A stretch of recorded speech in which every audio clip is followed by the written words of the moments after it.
ರೇಣುಕಾಸ್ವಾಮಿ ಕೊಲೆ ಕೇಸ್ನಲ್ಲಿ ನಟ ದರ್ಶನ್ ಅರೆಸ್ಟ್ ಆಗ್ತಾ ಇದ್ದ ಹಾಗೆ ಫಿಲ್ಮ್ ಇಂಡಸ್ಟ್ರಿ ಎಲ್ಲ ತಾರೆ ಸೈಲೆಂಟ್ ಆಗಿದೆ. ಒಬ್ಬರು ಮಾತಾಡ್ತಾ ಇಲ್ಲ. ನಿನ್ನೆ ಬಿ ಗಣಪತಿ ಹೇಳ್ತಾ ಇದ್ರು, ಒಂದು ವೇಳೆ ದರ್ಶನ್ ಫಿಟ್ ಆಗ್ತಾರೆ ಅಂತ ಖಾತ್ರಿ ಆದರೆ ಬಂದು ಮಾತಾಡ್ತಾರೆ. ಹಾಗೆ ಸರ್, ಅವ ಹೀಗೆ ಸರ್, ಮತ್ತೊಂದು ಸರ್ ಅಂದು ದರ್ಶನ್ ಜೊತೆಗಿದ್ದವ್ರು ಒಬ್ರು ಹೇಳ್ತಾರೆ, ನಮಗೆ ಇಡೀ ವಿಶ್ವ ಏನು ಇಡೀ ಪ್ರಪಂಚನೇ ಎದುರಾದರೂ ಕೂಡ ನಾನು ಡಿ ಬಾಸ್ ಜೊತೆ ಇರ್ತಾನೆ. ಅಡ್ರೆಸ್ಗಿಲ್ಲ. ಇವತ್ತು ನಾವು ಮೈಕ್ ಹಿಡಿದಾಗ ಅವರ ಬಗ್ಗೆ ಮಾತಾಡೋದಕ್ಕೆ ಹಿಂದೆ ಮುಂದೆ ನೋಡ್ತಾ ಇದ್ದಾರೆ. ಹಿಂದೆ ಮುಂದೆ ನೋಡ್ತಾ ಇದ್ದಾರೆ ನಾನಂದರೆ ಜೈ ಜೈ ಅಂತ ಹೇಳಬೇಕು ಅಂತಲ್ಲ. ಅಟ್ಲೀಸ್ಟು ನೋಡಿ, ಇಂಥದ್ದು ಆಗಬಾರ್ದಾಗಿತ್ತು. ಯಾರಿಗೆ ಏನು ತೊಂದರೆ ಆಗಿದೆ ಅವರಿಗೆ ನ್ಯಾಯ ಸಿಗಲಿ, ಎಲ್ಲರಿಗೂ ನ್ಯಾಯ ಸಿಗಲಿ. ಡಿ ಬಾಸ್ ಎಲ್ಲವನ್ನ ಎದುರಿಸಿ ಕಾನೂನಾತ್ಮಕವಾಗಿ ಹೊರಗೆ ಬರಲಿ, ಹಾರೈಸ್ತೀವಿ. ಇಂಥ ಮಾತಾದರೂ ಬರಬೇಕಲ್ಲ. ಏನೂ ಇಲ್ಲ. ಬನ್ನಿ, ಅದರ ಬಗ್ಗೆ ಒಂದು ರಿಪೋರ್ಟ್ ಇದೆ. ಕೆಲವರನ್ನ ಮೈಕ ಹಿಡಿದಿದ್ದೀವಿ. ಏನು ಮಾತಾಡಿದ್ರು ಕೇಳಿಸ್ಕೊಳ್ಳಿ. ರೇಣುಕಾಸ್ವಾಮಿ ಕೊಲೆ ಕೇಸ್ನಲ್ಲಿ ದಾಸ ಅರೆಸ್ಟ್. ಮೌನಕ್ಕೆ ಜಾರಿದ ಸ್ಯಾಂಡಲ್ವುಡ್ ತಾರೆಯರು.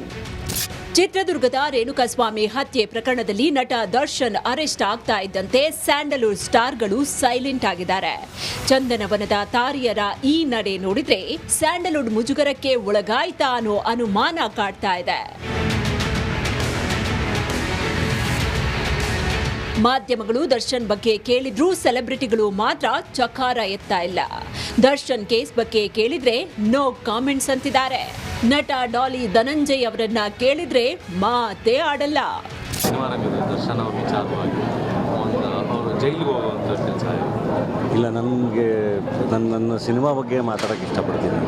ಕೋಟಿ ಚೆನ್ನಾಗಿದೆ, ಬಂದು ದಯವಿಟ್ಟು ಥಿಯೇಟ್ರಲ್ಲೇ ಬಂದು ಸಿನಿಮಾ ನೋಡಿ ಅಂತ ಹೇಳಿ ನಮ್ಮ ಕನ್ನಡಿಗರಿಗೆ, ಕನ್ನಡದ ಕುಟುಂಬಗಳಿಗೆ ರಿಕ್ವೆಸ್ಟ್ ಮಾಡ್ತೀನಿ. Thank you.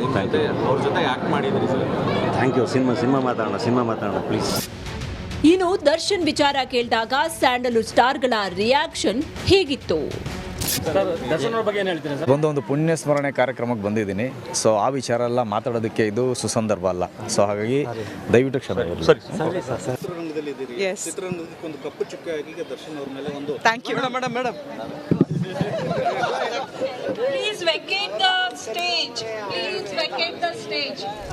ಅನೇಕ ನೆಗೆಟಿವಿಟಿ ನೋಡ್ತಾ ಇರ್ತೀವಿ.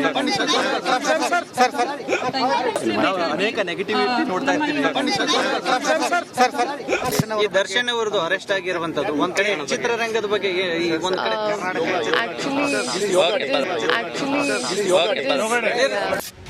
ಒಂದ್ ಕಡೆ ಕನ್ನಡ ಸಿನಿರಂಗದ ತಾರೆಯರು ಸೈಲೆಂಟ್ ಆಗಿದ್ರೆ, ಇತ್ತ ಮೋಹಕ ತಾರೆ ರಮ್ಯಾ ವೈಲೆಂಟ್ ಆಗಿದ್ದಾರೆ. ಹೈ ಪ್ರೊಫೈಲ್ ಕೇಸ್ಗಳನ್ನ ಹೊರಗೆ ತಂದವರಿಗೆ ಪೊಲೀಸರಿಗೆ ಧನ್ಯವಾದ ಅಂತ ಎಕ್ಸ್ ಖಾತೆಯಲ್ಲಿ ಪೋಸ್ಟ್ ಮಾಡಿದ್ದಾರೆ.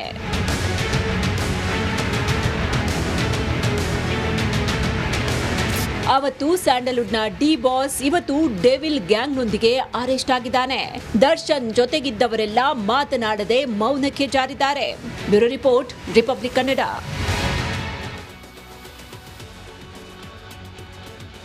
ಒಂದು ಗಾದೆ ಮಾತು ಸುಳ್ಳಲ್ಲ. ಗೆಲುವಿಗೆ ಅನೇಕ ಅಪ್ಪಂದಿರು, ಸೋಲು ಅನಾಥ. ಅಟ್ಲೀಸ್ಟ್ ಒಂದು ಮಾತು, ಸಾಂತ್ವನದ ಮಾತಾದರೂ ಹೇಳ್ಬೋದಿತ್ತಲ್ವ? ಮಾಧ್ಯಮ ಬಿಡಿ, ಮಧ್ಯೆ ಇರೋದೇ ಟೀಕೆ ಮಾಡೋದಕ್ಕೆ ಅಂತ ನೀವು ಹೇಳ್ತೀರಿ. ಅದರ ಮಿಡ್ಲಲ್ಲೂ ಕೂಡ ನಾನು ಹೇಳಬಲ್ಲೆ. ಸ್ಟಾರ್ಗಳಾದ ಹೊತ್ತು ಮೆರೆದಿದೆ ಮಾಧ್ಯಮ. ಈ ಗಾಡಿ ತಗೊಂಡ್ರಂತೆ, ಈ ಪಿಕ್ಚರ್ ಇಷ್ಟು ಓಡ್ತಂತೆ. ಈಗಲೂ ಹೇಳ್ತೀನಿ, ಬೇಕಿದ್ರೆ ನೆಕ್ಸ್ಟ್ ಸ್ಟೋರಿ ಇದೆ. ದರ್ಶನ್ ಅವರ ಸಂಭಾವನೆ ಎಷ್ಟಿದೆ ಅಂತೇಳಿ. ಒಂದೊಂದು ಸಿನಿಮಾಗೆ ಎಷ್ಟು ತಗೋತಾರೆ ಅವರು, ಎಲ್ಲಿಂದ ಎಲ್ಲಿ ಬೆಳೆದ್ರು. ಖುಷಿ ರೀ ಅದು, ಬೆಳವಣಿಗೆ ಕಾಣೋದು. ಯಶ್ ಏನು ನ್ಯಾಷನಲ್ ಸ್ಟಾರ್ ಅಂತ ಹೇಳೋದು ಮಾಧ್ಯಮನೇ ಅಲ್ವಾ? ಯಾರೂ ಮಾತಾಡ್ತಿಲ್ಲ. ಇದರ ಜೊತೆಗೆ ನಾನು ಕೆಲವು ಅವರ ಅಭಿಮಾನಿಗಳನ್ನು ತೋರಿಸ್ತೆ. ಅಭಿಮಾನ ಖಂಡಿತವಾಗ್ಲೂ ಇರಬೇಕು, ಆದರೆ ನಿಮ್ಗೆ ಏನು ಲಾಭ ಆಯ್ತು ಅದರಿಂದ ಬೇಕಲ್ಲ. ಈಗ ಒಂದು ಸಿನಿಮಾಗೆ 12 ಕೋಟಿಯಿಂದ 22 ಕೋಟಿ ಪಡೆಯುವಂಥ ಸ್ಟಾರ್, ದೊಡ್ಡ ನಟ, ಅವರೆಲ್ಲರಿಗೂ ಕೂಡ ಒಂದು ಮೂಲಭೂತ ವ್ಯವಸ್ಥೆಯನ್ನು ಅದ್ಭುತವಾಗಿ ಮಾಡ್ಬೋದಾಗಿತ್ತಲ್ವ ಇಷ್ಟು ವರ್ಷಗಳ ಕಾಲ. ನಮಸ್ಕಾರ, ಕರ್ನಾಟಕ ಪ್ರೈಮ್ ಟೈಮ್ಗೆ ಸ್ವಾಗತ. ನಾನು ಜಯಪ್ರಕಾಶ್ ಶೆಟ್ಟಿ. ಇಡೀ ಕರ್ನಾಡು ಇವತ್ತು ರೆಬೆಲ್ ಆಗಿ ನಿಂತಿದೆ. ಈ ಹಗರಣಗಳನ್ನು ಸದನದಲ್ಲಿ ಪ್ರಸ್ತಾಪ ಮಾಡಲು ಕೂಡ ಕಾಂಗ್ರೆಸ್ ಹಿಂದೇಟು ಹಾಕಿದ್ದೇಕೆ? ನಿಮ್ಗೆ ಸಂಬಳ ಅದಕ್ಕೆ, ನಿಮಗೆ ವಾಹನ ಅದಕ್ಕೆ, ನಿಮಗೆ ವೆಪನ್ ಅದಕ್ಕೆ, ನೀವು ಅದನ್ನು ಸೆರೆ ಹಿಡಿಬೇಕಾಗಿತ್ತು. ನೀವು ವಿದ್ಯುತ್ ಬರ ಇದೆ ಅಂತ ಹೇಳ್ತಾ ಇದ್ದೀರಿ, ಎಲ್ಲಿ ಬರ ಇದೆ ನೀವು ಹೇಳಬೇಕು. ಪಾಕಿಸ್ತಾನ್ ಆಕ್ಯುಪೈಡ್ ಕಾಶ್ಮೀರ್ ಅದು ಎಂದೆಂದಿಗೂ ನಮ್ಮದು. 40 ಮೆಷಿನ್ಗಳು ತಂದಿತ್ತು ನೋಟ್ ಎಣಿಸುವುದಕ್ಕೆ, ಅದೇ ಹಾಳಾಯಿತು. ಮಥುರಾದ ಗಲಾಟೆ ಇದೆಯಲ್ಲ, ಅದು ಸ್ಥಳೀಯವಾಗಿ ಕೂತು ಪರಿಹರಿಸಬಹುದಾದಂಥ ಕಾನೂನಿದೆ. ಗ್ಯಾರಂಟಿ ಯೋಜನೆಯಿಂದ ನಷ್ಟ ಆಗಿದೆ, ಲಾಭ ಆಗಿದೆ, ದಯವಿಟ್ಟು ಹೇಳಿ. Dawood Ibrahim most wanted criminal ಯಾವಾಗಾದ ಅಂದರೆ ಇಲ್ಲಿ ತನಕ ಭಾರತ ದೇಶದಲ್ಲಿ ಓರ್ವ ದಲಿತ ಪ್ರಧಾನಿಯಾದಂಥ ಇತಿಹಾಸವೇ ಇಲ್ಲ.